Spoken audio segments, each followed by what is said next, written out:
Hi everyone, I'm Whitney from Sugar and Sparrow, and today I'm showing you how to make my favorite black buttercream recipe that has a nice rich color, yet still tastes amazing, has the perfect consistency, and won't stain your teeth.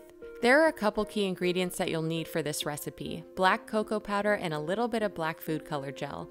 My favorite black food color gel is AmeriColor Super Black because it's really concentrated, so you don't need to use a whole lot, and it doesn't affect flavor, but you can use any black food color gel for this. If you've never heard of black cocoa powder, it's basically regular cocoa powder that has been heavily Dutched or alkalized, and it helps provide a super dark brown color in recipes. It's actually what they use for Oreo cookies.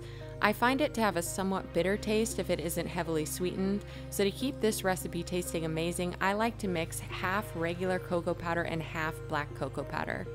So now that you know the essentials, let's get started. For this black buttercream recipe, you will need 1 cup or 226 grams of unsalted butter at room temperature, 3.5 cups or 420 grams of powdered sugar, 1/4 cup or 30 grams of black cocoa powder mixed with 1/4 cup or 20 grams of regular unsweetened cocoa powder. Note that the black cocoa powder weighs a little bit more than the regular cocoa powder. 4 tablespoons of whole milk at room temperature, 2 teaspoons of pure vanilla extract, and a pinch of salt. Start by beating the butter on high for about 4 minutes until it's nice and creamy.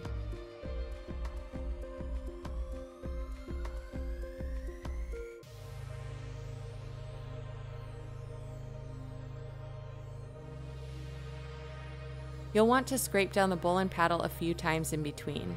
When the butter is creamed, add all the rest of the ingredients: the powdered sugar, the cocoa powders, milk, vanilla, and salt.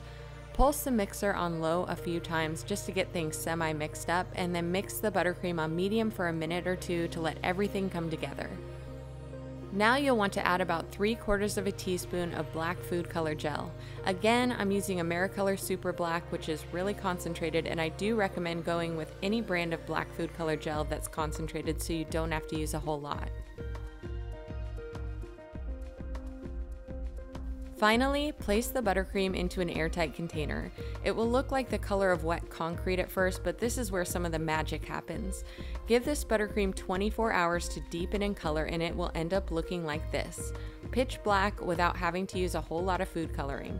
It has a rich, chocolatey flavor and is the perfect consistency for frosting cakes, cupcakes, and any of your bakes that could benefit from black buttercream. You'll find tons more recipes and cake decorating tutorials on my blog at sugarandsparrow.com and on the rest of my YouTube channel. Be sure to subscribe here so you never miss a new one. Thanks for watching!